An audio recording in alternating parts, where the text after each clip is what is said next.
All right, everybody, welcome to today's video. And today's topic is geared towards new owners of Gen 2 Dodge Vipers, those produced from 1996 to 2002, like my 96 GTS. And what we're gonna go over today is just some basics that all new owners need to be aware of, and just to help you out with your new ownership of a Dodge Viper.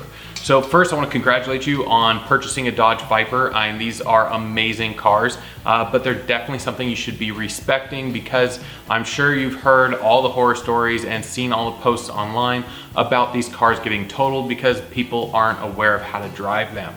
So overall, it's not that scary of a car. I'm sure these early cars don't have things like ABS or traction control or stability control.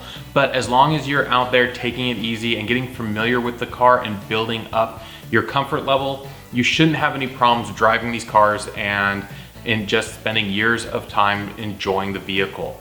But there are some things you want to be aware of, and for starters, I've got a whole series of videos on various topics for the Dodge Vipers, including histories of the GTS Coupe, as well as performance upgrades and little nits here and there on the cooling system, and just things owners should be aware of and be doing on their Vipers. And I will include a link in the description below, as well as put a link at the end of this video to that playlist of videos on the Dodge Viper. And it's a living playlist, so I keep adding more videos to it as time goes on. And there's a wealth of information in there that you're not gonna wanna miss out on, especially if you're new to the Viper scene. Now, after that, from there, the things that we wanna talk about, we've got the Viper here down and ready to take a look at. And the first thing you need to be aware of is how to open and close the hood. Now, these cars don't have an interior hood latch. It's done outside the car, and we'll go ahead and show you. So the hood latch on the Gen 2 Dodge Vipers is located underneath here in the grille, and you just go ahead, put that lever down, and it does the initial release. After that, you go ahead and feel through here, the secondary catch, pull it up, and now the hood is ready to open. So now, we go to the side of the car and we reach from the center, and you go ahead and lift the hood up. Now, it is easier, of course, with a second person with you. Makes it easier having an additional person help you out open the hood, but as you can see by my demonstration, it's not necessary. Now, for closing the hood, this is something that's really important you to pay attention to, because if you're not careful on and closing the hood properly, you can break the hood, and that's a very expensive repair, as hoods I think are like $17,000. So let's go ahead and show you how to close the hood. So for starters, just go ahead and set it down. Make sure it's seated. I like to check both sides, make sure both sides are properly seated. All right, so the final step of closing the hood is the most important part. You don't want to push on the end of the hood here, because it's not where the hinges actually are, and it can cause flexing and damage the hood and crack it. What you actually want to do is more up here towards where the hinge mounts actually are, and just evenly push it down, and that's how you close the hood. I go through, tug up on each side. That way I make sure it is firmly latched. Now, of course, you get fingerprints on the car, but you know what? It sure beats having a broken hood.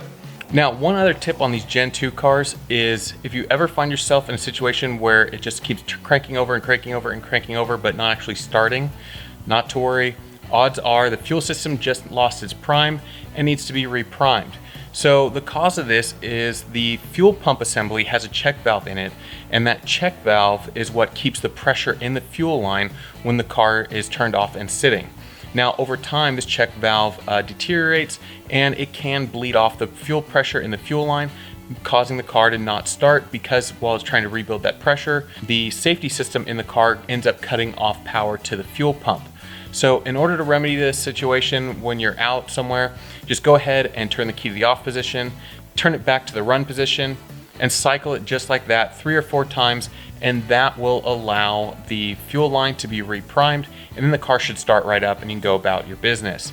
Now, the solution to this problem properly is to replace the fuel pump assembly. Now, unfortunately, the fuel pump assembly on these cars, the part alone, is somewhere in like the $1,500 to $2,000 price range. And if you are like me and don't want to pay that, you can just go ahead and deal with the occasional bleed down on the fuel system and just reprime the system in the event that the car doesn't start. It's happened to me maybe a dozen times or so in the 6 years, I think it is, that I've owned this particular Viper. So it doesn't happen all the time, but it's something that new owners that aren't familiar should be aware of, so that way you don't end up in a situation where you have the car towed or something when you don't really need to. All right, so the next thing I want to show you guys is how to jump start the car in case you ever have a dead battery. Now on the Viper, unfortunately, the battery is located behind the driver's rear wheel, and so you're not going to be able to connect your jumper cables directly to the battery in the case of a dead battery. So instead, what Dodge has done is, you can see they've got this positive post here that's actually labeled for jump starting, and you just pull the cap off and you attach your jumper cable right here. The negative lead is down below here. They've got this nice terminal lug here that you can go ahead and attach the negative jumper cable to.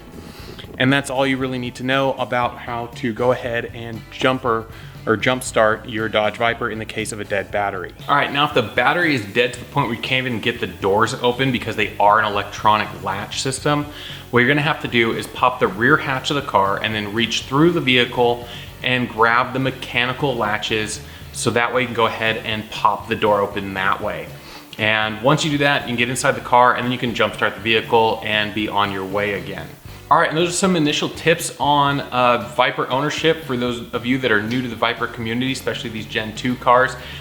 You really wanna know this stuff, especially how to open and close the hood properly, because the last thing you wanna do is start out your ownership experience by having to repair or replace one of these hoods.